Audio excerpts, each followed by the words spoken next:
Mungkin sebagian dari kita yang beragama Islam tidak asing ketika mendengar nama Barnabas. Nama ini kerap dikaitkan dengan umat Nasrani.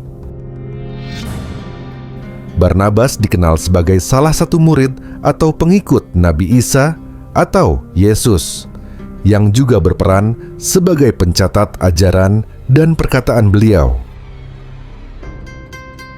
Catatan tersebut kemudian dihimpun dalam sebuah kitab yang dikenal dengan nama Injil Barnabas. Barnabas lahir di sebuah wilayah bernama Siprus. Ia terlahir dengan nama Yusuf dan merupakan seorang Yahudi dari suku Lewi. Barnabas dikenal oleh banyak orang sebagai pribadi yang jujur dan tulus. Nama Barnabas yang disematkan kepadanya memiliki arti sang penghibur. Ada juga yang menafsirkan namanya sebagai putra nabi, karena kemungkinan besar kata Barnabas berasal dari bahasa Aram. Barnabas dikisahkan sebagai penulis sebuah Injil yang memuat banyak perkataan Yesus, yang kemudian dikenal dengan nama Injil Barnabas. Injil Barnabas sendiri adalah sebuah Injil apokrif yang sering dikaitkan dengan periode awal perkembangan kekristenan. Kitab ini telah diterjemahkan ke dalam berbagai bahasa, seperti Italia, Spanyol, Inggris, dan Arab. Sebagaimana diketahui, Barnabas merupakan salah satu tokoh paling berpengaruh di antara murid-murid Yesus dalam menyebarkan ajaran Injil pada abad-abad pertama. Ia juga dikenal sebagai seorang imam dalam tradisi kekristenan. Ketika Paulus dilempari batu oleh sekelompok orang Yunani, penyembah dewa Zeus saat berdakwah, mereka tidak berani melempar Barnabas. Hal ini disebabkan oleh wajah dan sikapnya yang mencerminkan kebijaksanaan dan kewibawaan. Barnabas dikenal sebagai tokoh yang pernah melakukan perjalanan dakwah bersama Paulus. Namun, seiring berjalannya waktu, keduanya mengalami perbedaan pendapat, terutama dalam hal teologi terkait keilahian Yesus. Dalam Injil Barnabas, disebutkan bahwa Paulus mulai mengajarkan kepada masyarakat bahwa Yesus atau Nabi Isa adalah putra Allah. Selain itu, Paulus juga menghapus kewajiban sunat bagi laki-laki serta membolehkan konsumsi daging hewan yang sebelumnya diharamkan. Karena perbedaan pandangan inilah, Barnabas akhirnya memilih untuk berpisah dan meninggalkan Paulus. Barnabas merupakan tokoh penting dalam penyebaran agama Kristen pada masa-masa awal, khususnya dalam fase penyebaran Kristen Ibrani. Barnabas dikenal mengembara ke berbagai wilayah di Palestina, mulai dari Damaskus hingga Kaisarea, dan dari Filipi hingga ke Sinai, demi menyebarkan ajaran Injil yang ditulisnya kepada masyarakat. Injil Barnabas dikisahkan ditemukan di atas jasad Barnabas dalam sebuah makam di Pulau Siprus pada tahun keempat masa pemerintahan Kaisar Zeno, yakni sekitar tahun 478 Masehi. Saat ditemukan, Injil tersebut berada tepat di atas tubuh Barnabas. Namun demikian, Injil Barnabas telah lama ditolak dan dikutuk oleh banyak gereja di barat. Paus Innocentius pertama dan Paus Gelasius mengeluarkan dekrit yang melarang Injil ini.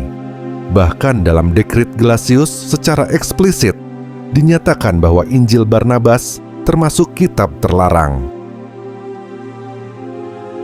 Selama berabad-abad, Injil ini disembunyikan dari publikasi dan peredarannya dibatasi oleh otoritas gereja-gereja Barat. Hal ini disebabkan karena isinya bertentangan dengan ajaran Trinitas yang dipegang oleh kekristenan Barat, terutama karena Injil ini secara tegas menolak ketuhanan Yesus sebagai anak Allah. Selain itu, terdapat pula banyak hal dalam Injil Barnabas yang dianggap sulit diterima oleh umat Kristen. Dalam Injil Barnabas, khususnya pada bab 39, tertulis kalimat, "Terpujilah Engkau, ya Kudus, ya Allah, Tuhan kita. Tiada Tuhan selain Allah, dan Muhammad adalah utusannya." Bab ini juga memuat kisah mengenai Nabi Adam, di mana nama Nabi Muhammad disebut dalam dialog antara Nabi Adam dan Allah. Dalam bagian itu, Adam bertanya, "Apa arti dari nama Muhammad, utusan Allah? Apakah sudah ada manusia sebelum aku?" Kemudian, di bab 41, diceritakan tentang peristiwa ketika Allah mengusir Adam dan Hawa dari surga karena kesalahan mereka. Setelah itu, Adam menangis di depan pintu surga, menyebut-nyebut nama Muhammad. Di bab 44, Yesus, Nabi Isa, menyampaikan wahyu mengenai Nabi Muhammad. Ia berkata, "Oh Muhammad, Tuhan menyertaimu. Engkau akan diberkahi, dan siapapun yang mengutukmu akan dikutuk oleh Tuhan." Selanjutnya, pada bab 112, Nabi Isa mengabarkan kepada Barnabas bahwa dirinya tidak akan dibunuh, tetapi justru akan diangkat ke langit. Orang yang akan disalib bukanlah Nabi Isa, melainkan seseorang yang diserupakan wajahnya. Namun, banyak orang akan mengira bahwa yang disalib adalah Nabi Isa. Ia menegaskan bahwa nanti akan datang seorang rasul suci, yakni Muhammad, utusan Allah. Nama Nabi Muhammad juga disebut kembali dalam bab 136, bab 163, dan bab 220. Injil ini sempat hilang selama beberapa abad pada masa pertengahan sebelum akhirnya ditemukan kembali. Injil Barnabas kembali muncul ke permukaan setelah ditemukan di sebuah perpustakaan milik Paus V. Penemuan ini dilakukan oleh seorang pastor bernama Framelino. Injil Barnabas diketahui pernah digunakan di kalangan gereja-gereja Kristen awal, hingga akhirnya dilarang melalui dekrit Paus Gelasius. Setelah dekrit tersebut dikeluarkan, Injil Barnabas disembunyikan bersama puluhan Injil lainnya yang kini dikenal sebagai Injil-Injil Apokrif. Sebagian besar dari Injil-Injil tersebut berhasil dimusnahkan, sementara sisanya hanya dikenal melalui nama atau ditemukan dalam bentuk lembaran-lembaran terpisah. Namun, satu naskah Injil Barnabas berhasil selamat dari pemusnahan tersebut dan kemudian disimpan oleh Pastor Framelino. Dari naskah yang sangat berharga ini, beberapa terjemahan pun dibuat. Salah satunya adalah terjemahan dalam bahasa Arab yang dikerjakan oleh seorang tokoh Kristen terkenal bernama Dr. Khalil Sa'adah. Injil Barnabas merupakan kitab Injil yang memuat kisah lengkap tentang kehidupan Yesus, mulai dari kelahiran hingga peristiwa penyaliban, dengan isi yang lebih rinci dibandingkan Injil-Injil kanonik. Salah satu naskah asli Injil Barnabas yang sempat hilang dan disembunyikan oleh pihak gereja ditemukan kembali di Turki setelah tersembunyi selama 12 tahun di dalam sebuah gereja. Penemuan ini terjadi secara tidak sengaja pada Februari 2012 oleh seorang polisi Turki saat melakukan razia penyelundupan barang. Naskah tersebut ditemukan dalam sebuah lemari besi, dalam kondisi berantakan dan tidak terawat. Tulisan tangan dalam kitab ini menggunakan tinta emas dan diperkirakan berasal dari sekitar 1.500 tahun yang lalu. Setelah diserahkan kepada pihak museum, para peneliti melakukan pengujian karbon dan mengonfirmasi usia naskah tersebut. Isi Injil Barnabas ini diketahui menyampaikan ajaran yang berbeda dari doktrin kekristenan Barat, terutama dalam hal konsep keselamatan dan ketuhanan Yesus sebagai Putra Allah, seperti yang diajarkan dalam Injil kanonik. Dalam Injil Barnabas, diajarkan bahwa Yesus tidak mengorbankan dirinya sendiri, karena pengorbanan darah manusia dianggap terlarang dalam ajaran Yahudi. Menurut Barnabas, yang diperbolehkan dalam tradisi Yahudi hanyalah pengorbanan hewan ternak yang kosher, bukan darah manusia. Pada masa awal kekristenan, Injil Barnabas dianggap sebagai ancaman terhadap doktrin yang mengakui Yesus sebagai Putra Allah dan keselamatan melalui penyaliban. Paus Inosen Paari dengan tegas melarang peredaran Injil ini dan mengancam siapapun yang menyebarkannya.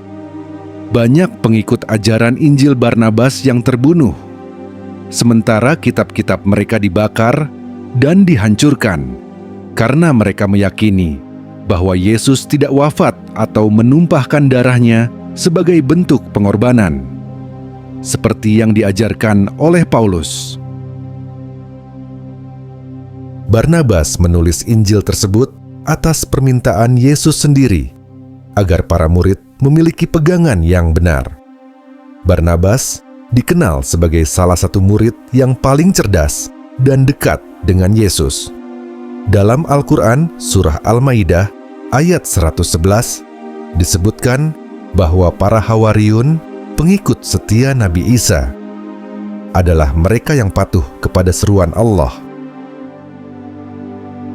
Injil Barnabas memberikan pandangan yang berbeda dari doktrin Kristen yang berkembang saat ini. Dalam kitab tersebut, Barnabas mengajarkan kepada umat Kristen awal abad pertama Masehi untuk tidak mempercayai doktrin karya keselamatan, suatu ajaran yang jelas bertentangan dengan isi Injil-Injil kanonik. Beberapa kalangan akademisi berpendapat bahwa Injil Barnabas memuat tulisan-tulisan apokrif yang lebih awal, kemungkinan berasal dari tradisi Gnostik, Ebionit, atau Diatesaron pada abad pertama.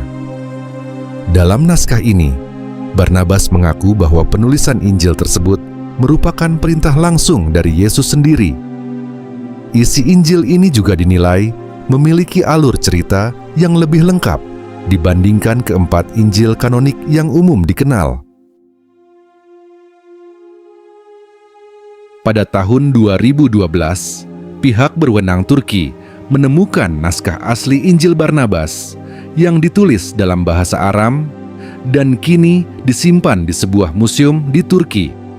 Saat itu, Vatikan sempat mengajukan permintaan untuk meneliti naskah tersebut, namun permintaan itu ditolak berulang kali oleh pemerintah Turki karena kekhawatiran bahwa naskah ini akan kembali disembunyikan, sebagaimana yang pernah terjadi pada versi berbahasa Spanyol yang hingga kini menghilang dari peredaran. Meskipun keabsahan Injil Barnabas masih menjadi perdebatan di kalangan ilmuwan dan teolog, kitab ini memberikan harapan dan titik terang bagi mereka yang mempercayainya. Di dalamnya ditegaskan bahwa Nabi Muhammad Shallallahu Alaihi Wasallam adalah Nabi dan Rasul terakhir yang telah lama dinanti oleh para Nabi terdahulu. Salah satu kutipan dalam Injil tersebut menyatakan, "Sesungguhnya, aku datang untuk mempersiapkan jalan bagi Rasulullah yang akan datang membawa misi pembebasan bagi dunia ini. Wallahu a'lam bissawab." Semoga tayangan ini bisa bermanfaat dalam menambah wawasan dan pengetahuan kita. Terima kasih. Wassalamualaikum warahmatullahi wabarakatuh.